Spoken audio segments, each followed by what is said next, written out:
I'll tell you what, you fat little cunt. Don't care. You're boring. Don't care. You don't... Still don't care. 1, 2, 3. Pizza time. Damn, boy, he's this, boy! Hello, your computer has fired. Shut up! Holy shit, you fucking killed her, dude!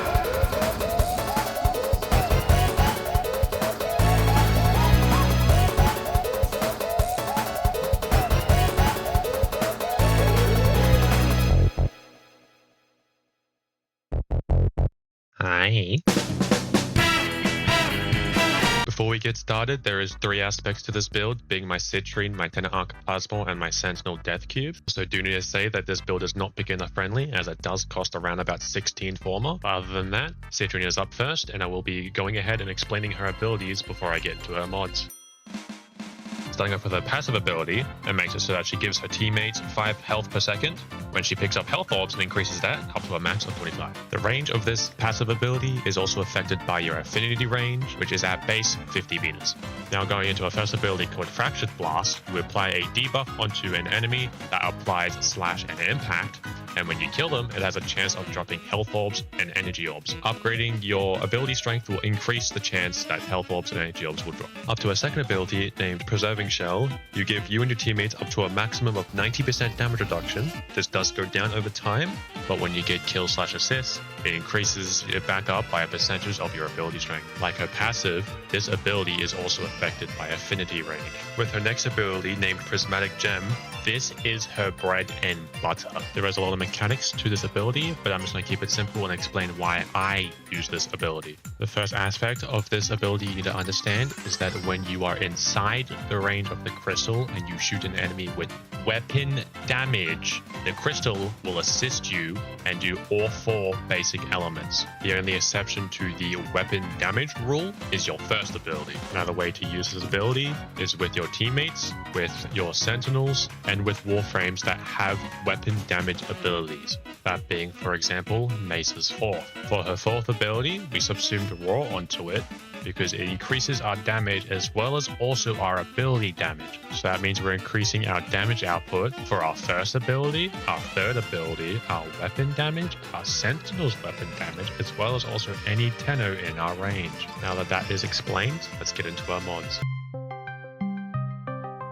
The way I mod Citrine is so that her duration and ability strength are as high as I can possibly do with a little bit of range. The important mods we need to equip are Archon's Vitality, so then our crystal does more burn damage, Archon Continuity for the added duration, as well as also when we do toxin damage, it applies corrosive, which our crystal does, Blind Rage for the negative efficiency, as well as also big boost in strength. This also ties into our Dethcube later down the line, which I'll explain when we get to it. Precision Intensify for the big boost in ability strength for our 4th ability, which is the one we care about the most. Primed Flow, so then we can hold up to as much energy as we can, so we can cast more. Equilibrium, so then we can feed ourselves with health orbs, which we do with our first ability. Those are the important mods to have equipped. The rest is really up to you. Personally, I like to have a lot of duration, so then my abilities are all on 1 minute cooldowns, which you get via Molt Efficiency, Augur Message, and 3 Tau Forged Crimson Shards. The other 2 mods I like to have equipped is Growing Power and Power Drift, just to get a bit more ability strength to make my abilities more stronger. The last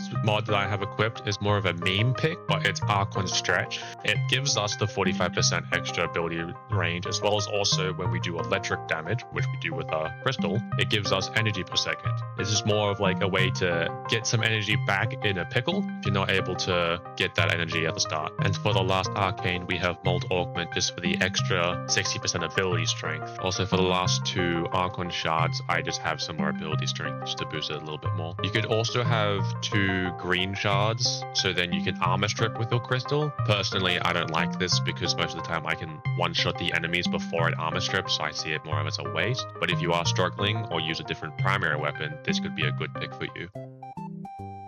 Now onto my Tenet arca plasmor. It's fully not really built, to be honest. There still is room for improvement, and I'm still missing a few mods to really make it excel. Also, mainly the way I mod my guns is just random bullshit go and then hope for the best. But other than that, I'll try and get into the ones that are really necessary, and then the rest is more like random stuff I chucked on. The first aspect that I like using is primary blight with contagious spread, so you get multi-shot and critical damage. Galvanized savvy and galvanized hell increase damage per status, and then we have more multi-shot per kill. Vigilant supplies just for some ammo refund, as well as also it has a chance of increasing critical damage. We have the generic point blank. At the moment I don't have the primed version, and the rest is really up to you. I do have a ribbon, but it's not the best. Trying to get damage, and crit chance. Primed ravage for the crit damage, critical deceleration for the crit chance, and then atomic fallout, because in my whole entire kit I basically have every status effect, so I just felt like adding radiation. And for the infusement on the Tenet arca plasmor, it's kind of the same thing. I just had magnetized because I have every other status effect, so I just felt like adding it.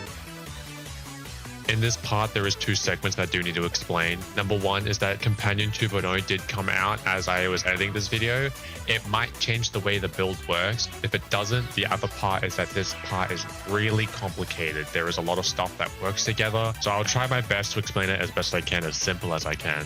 First, we have the abilities and where to place them. There is a specific order that you do want to put them in, going from top left to top right, bottom left to bottom right. The top left one is the first one. Anything in this slot will be on top priority, and for that I chuck in Guardian. Every 30 seconds when my shield depletes, it fully recharges. This pairs well with Manifold Bond. The only good thing about Manifold Bond is that every single time you kill an enemy with 3 or more unique status effects, it reduces cooldowns by 3 seconds. So that means every single time you get 10 kills, it resets Guardian. In the next slot, we have Fired Up. Every single time it does damage, it accumulates heat, which is a really great damage over time effect. This by itself can already shred Still Path enemies, but with the assistance of my crystal, it can kill them even faster. This pairs really well with Contagious Bond. When your companion gets a kill, it spreads 100 status effects to enemies within 9 meters. There are a few things that can go wrong.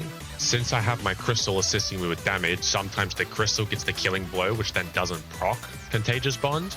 And also sometimes, since the crystal is also applying a lot of debuffs, you want to be mainly spreading heat, that's the main damage, but then sometimes it only can spread like viral and other stuff that you don't really want. So sometimes it doesn't fully work, but when it does, it can do a lot of damage. And that is the main aspect of the build. The other stuff is mainly for survivability or for utility sake, that being like Vacuum for the pickup range, for enhanced vitality so it has more health, primed animal instinct so you can see enemies and loot on your radar. The last two mods that I have equipped are meme picks, for example Duplex Bond. When you spend 100 energy, your companion clones itself. You can have a maximum of 3 and they last 30 seconds. They cannot use abilities though. The assist of my crystal, they can do a lot of damage by themselves. They also can have a 50% chance of dropping energy. The last one I have is Momentous Bond. I mainly use it so that when I get Xmas kills, its recovery timer is shortened. But if you have the time and effort, you could get Tenacious Bond, so that when your companion has 50% crit chance, you get 1.2x final crit damage. You do need a ribbon for the weapon though to reach this. If you have the time and get a ribbon for it, then all to you.